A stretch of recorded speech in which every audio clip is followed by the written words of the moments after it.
What's up, Brand Builder? I'm Bonigala and welcome to another episode of the Brand Builder Show. In this episode, how to create the perfect brand name. When the market is noisy, there are a precious few things that can help your brand stand out from the competition and make an impact on your target audience. One of them is having a great brand name. The others are a robust positioning strategy, an effective brand strategy, an integrated messaging strategy, and of course, a stunning brand identity. Phew, that was quite a mouthful with a bunch of brand-related jargon that you probably did not hear before in one sentence at least. But if you've been watching my videos, I'm sure you've watched videos about all these topics. Now here is the deal. A brand name is very critical. It can make or break the initial emotion that an audience has towards a brand. This can lead to trust or mistrust of the brand. So, why is a brand name so important to a brand? A great brand name can do the following. It can set you apart from your competitors. It can announce to the world that you're creative and different. It can position your brand in a unique way. It can create a memorable brand recall. It can reinforce the brand presence. It can enable creative marketing campaigns. It can lift your brand above the threshold of the product or service. Now, no single part of a brand is as important as the name. This short phrase will be associated inevitably with your business and in many cases precede your reputation. Whether you're trying to develop a great business name or a name for a new line of products, following the guidelines that I'm going to tell you in this video can help you create the perfect brand or product or service name. Now, you may be wondering, a unique or a generic name, which is better? There is an ongoing debate in the business community as to whether a unique name or a more generally descriptive name is better. The answer to this question is simple. What does your customer need? If you're offering a straightforward service or product that is answering a basic need, a simple name may be better. But on the other hand, unique names usually make the process of branding easier and more effective. You should first and foremost be meeting customer needs and communicating this with your brand name. Of course, sometimes that may not be possible. This could be either because your market segment is competitive and it's so saturated that most simple and generic names may have already been taken. Or it could be that a simple or generic name may make it very difficult for you to trademark the name and protect your brand asset. In that case, going for a unique name makes sense. But personally, I always advocate a unique name.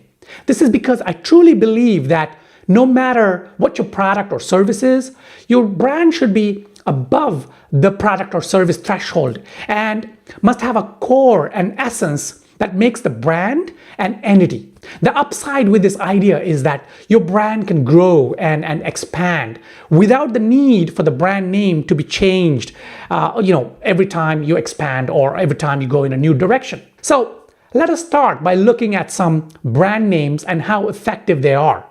This will enable us to get an insight into what makes a brand name great. Now, this list is not exhaustive, okay? It's just a bunch of names that I've selected. Number one, The Boring Company. Elon Musk's latest venture has a very humorous name that is also self-deprecating. For a company with such huge ambitions, to bore a tunnel system for high-speed automobile travel, the name is almost childish and evocative. This shows that sometimes it's okay to infuse humor into the brand and not to be too serious about your brand. But I would not recommend this strategy for new startups with limited resources. Number two, Ollie. Ollie, an online dog food company, has a name that at the same time sounds like a dog's name and perhaps a person's name. It sounds like a common pet name, but at the same time, it sounds unique. In the world of dog food brands, This is most definitely a fresh name that creates brand recall. This shows that going for a fresh new name that bucks the trend can sometimes work really well. Next is Tesla, my favorite company. Another of Elon Musk's companies makes this list. This name is just awesome. It sounds great. It's technical and rolls off the tongue very easily. It also brings heritage to the brand, even though when the brand was launched, it did not have any heritage. Well, Elon Musk had, but not the brand. Named after Nikola Tesla, the inventor of the induction motor and the alternate power transmission, this brand name announced to the world that electricity was the start of the show. This means that sometimes you can bring heritage to a brand through the sheer power of the brand name. Next is Canon. Canon started its brand life in 1933 with the name Precision Optical Instruments Laboratory. A couple of years later, the name was changed to Canon after the company's first camera, the Kwannon, which is the Japanese name of the Buddhist Bodhisattva of mercy. Next, Allegory. Now, Allegory is an Indian fashion brand for whom I and Spellbrand created the awesome brand name. A beautiful and elegant brand name that suggests the client's customers choose the best from life and live life to the fullest. The brand supports this aspiration. Next, Chibo House. This is another of my clients, Spellbrand's clients. Chibo House is an Italian bistro in Hyderabad, India, serving contemporary Italian fusion cuisine. After much research and brainstorming, we came up with a series of brand names from which the client chose the final one, Chibo House. Cibo in Italian means food, and we wanted to hint at an eating house or eatery. It's common, but it's unique because of the geographic nature. As you can see, going for unique brand names can be such a game changer. They not only help create brand recall, but also give the brand depth and meaning. The criteria for a perfect brand name. Before we even get into the process of creating the perfect brand name for your product, let us first look at what makes a brand name perfect. If a name can hit at least 80% of these criteria that I'm going to talk about, then you can be sure you will have a winner on your hands. Number one, the name should be easy to pronounce. This is the first criteria that most people look for and is usually a good one. But sometimes you can ignore this criterion if you're in the tech or startup scene. Some examples of brand names that are not particularly easy to pronounce but have been a huge hit are the following: Moschino, Ocado, Givenchy, Yves Saint Laurent. There are a lot more, but I think these, you get the idea. Number two, easy to spell. Again, this criterion is a tricky one. In most cases, you would want to build your brand, product, or service or name to have an easy spelling. But sometimes you can get away with the opposite. Now, here are some examples of popular, successful brands with hard to spell names: Volkswagen, Louis Vuitton, Bulgari, Huawei, Chevrolet, Tag Heuer. There are a lot more. Number three, unique in the market. Now, this, at least according to me, is non-negotiable. Your brand name should not be used in the market and preferably in similar or even complementary market. There are some exceptions to this rule that some major brands out there have taken, of course, as always. Examples are Alphabet. The new company that Google launched as the umbrella brand is called Alphabet. That's a common name. Next is Tesla. Now, while this may sound unique, it's actually a word that represents, is the name of the famous inventor, as well as it's a unit of measurement of magnetic flux density. Number four, sweet and short. Your brand name has to be sweet and short. Now, this is another criterion that I support a lot, but one which is the most challenging. With over 30 million registered businesses in the USA itself, it's hard to come up with a short and sweet name that is also unique and with a domain name available. This is a sticky one. Next, easy to recall. Every brand name should strive to have a brand recall. Of course, the rate of recall is not entirely dependent on the name itself. There will be many factors that determine the recall rate of a brand name, including how well it is marketed, and the kind of market segment, the campaigns, the social media, a lot of factors. Next, not having unintended or negative meanings, especially in an international scene. A very important but a very tricky criteria. Great care should be taken when selecting a brand name, especially if your brand will be accessible globally. Unintended and negative connotations in other languages and cultures can spell trouble, big trouble. Examples of brand names that have fallen to this challenge are P-Cola. This is a Ghanaian cola brand, which means a very good cola locally, but entirely different in English. Next is Lumia. The smartphone brand actually means prostitute in Spanish. Next, go beyond the product or service. So your brand name should go beyond the product or service. This is one of my favorite criteria. At Spellbrand, when we create brand names for our clients, we always try and make sure that the name is not tied tightly to the product or service. This will give room for the brand to expand and grow and still have a relevant and powerful brand name with legacy, with heritage. Next, available to trademark. So your brand name should be available to trademark. A very important and critical criteria. Any decent brand should protect its brand name and identify identity with a trademark. This is becoming increasingly difficult as more and more names are being trademarked and registered. Number 6, top-level domain name availability. Now, last but not least, this criteria is where most brand naming exercises are, they're killed or they bog down. With over 340 million domain names already registered, you can imagine how difficult it is to get a domain name that hits most of the criteria that I already talked about and still have a top-level domain name available. But having a top-level domain name is critical. Different types of brand names. When creating brand names, it is necessary to understand the different types of brand names that can exist and what each category means. Broadly speaking, there are 4 types of brand names, 4 categories of brand names. Number 1, descriptive names. Descriptive names typically tend to be literal and describe the service or product. These can also be called as functional names and may sometimes also include the names of the founders. The advantages for this type of brand names are that they're easy to understand and quickly let the audience know what the brand is about. There is rarely any confusion as to what the business might be.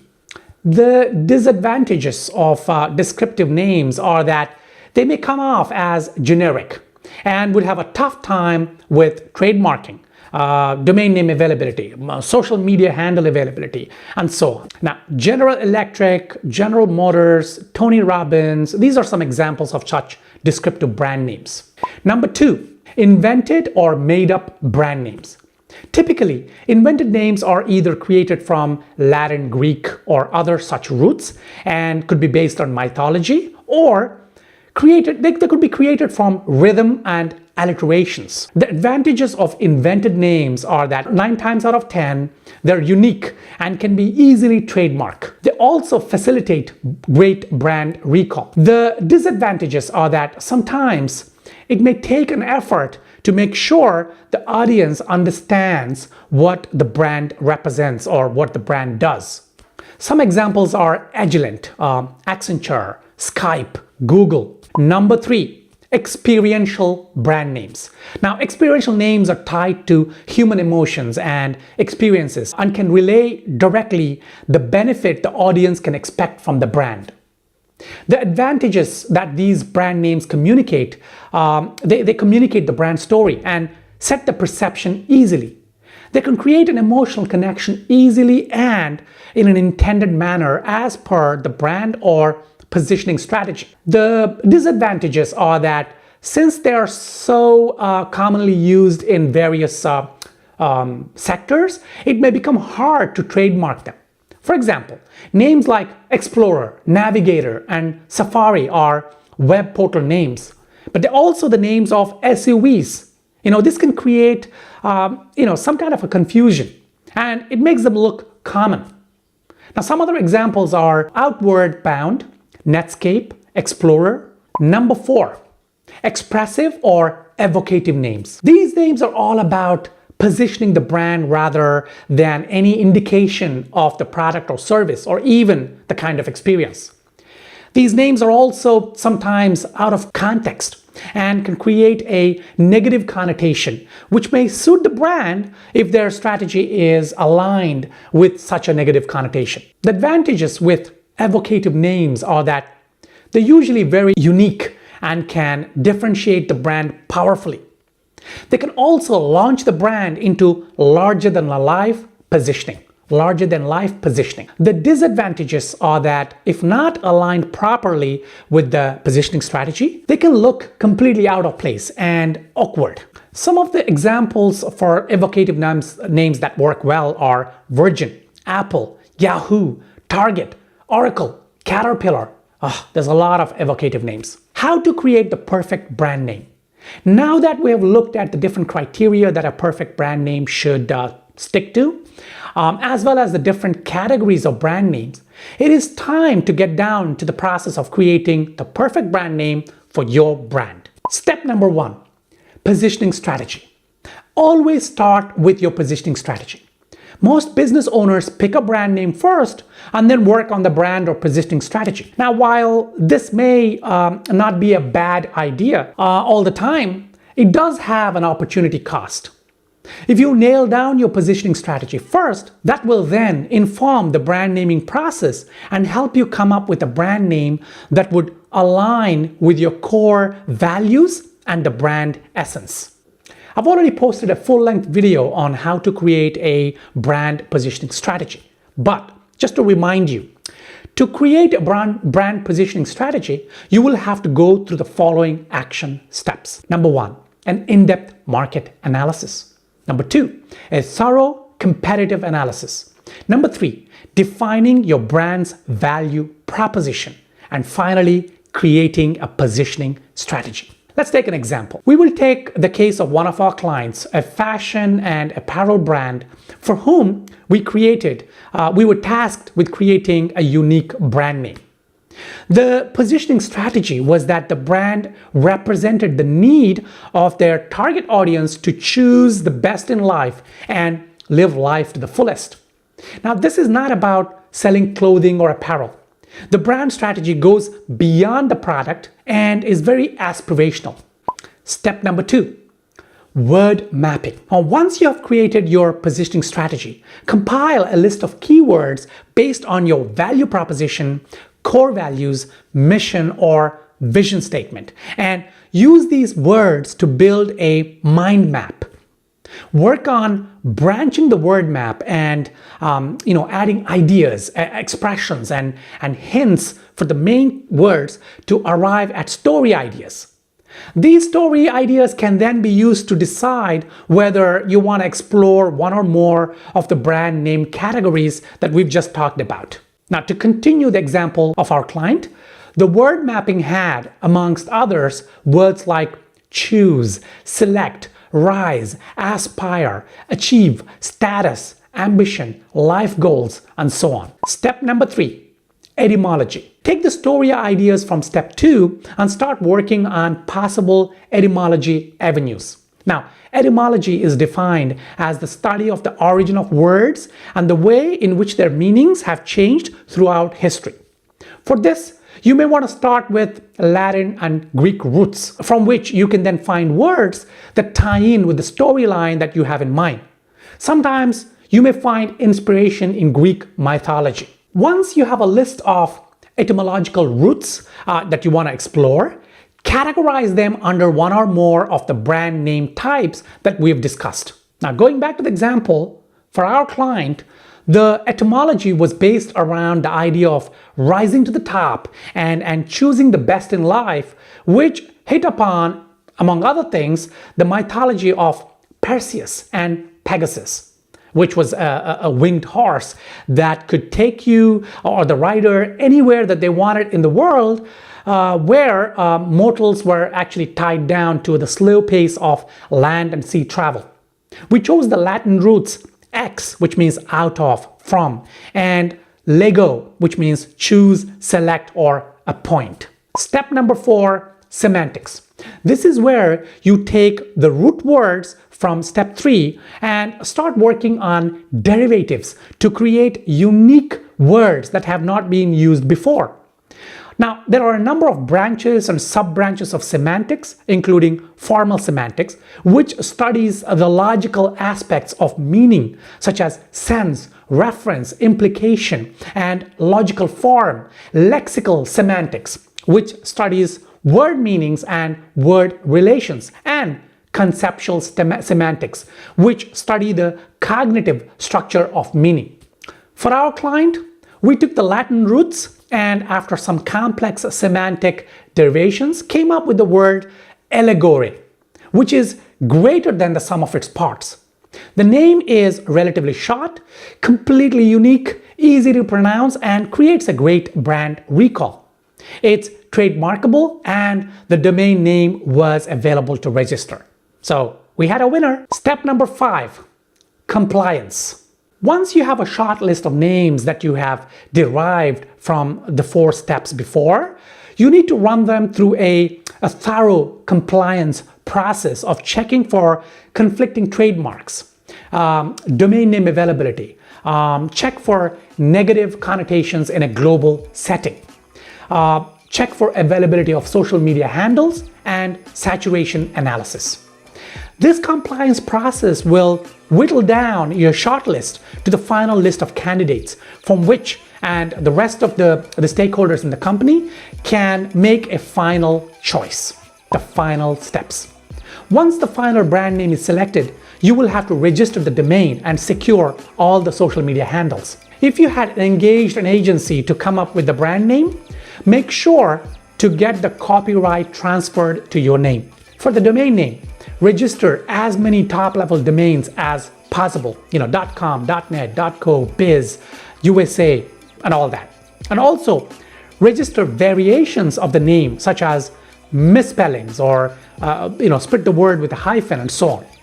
And finally, get started with creating an awesome logo design and brand identity for your brand new name. I hope you found this episode useful. If you have any questions about this episode or this topic, please hit me up on Twitter. My handle is @Bonigala. Or leave comments below this video and I will surely respond. And if you haven't already done so, please subscribe to this channel so that when my next episode comes out, you will be alerted. Till my next video, take care.